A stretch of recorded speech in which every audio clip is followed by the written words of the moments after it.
GST is expected to handle 8 million plus SSEs at the very outset. So how will GST handle this load of transactions when you are supposed to report invoice level details? So India has gone for a pretty unique kind of a technology platform known as the GST network. GST network will be the single portal with which all taxpayers will interact for the reporting purposes.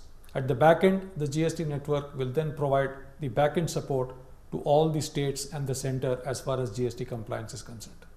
So how is this system going to work? Significant portion of GST taxpayers will interact with the GST portal through the GST Suvidha provider. What is the GST Suvidha provider? GST Suvidha provider is a service provider which will have access to the GST network, and the GST Suvidha provider will be authorized by the GST network. The GST Suvidha provider will carry transactional data for GST reporting in an encrypted format, in an IT language format called JSON, and through an API call will populate and retrieve the data from the GST network. But at the back end of the GSP is the real heart and soul of the entire reporting functionality, which is the application service provider, or ASP as we are known that functionality as.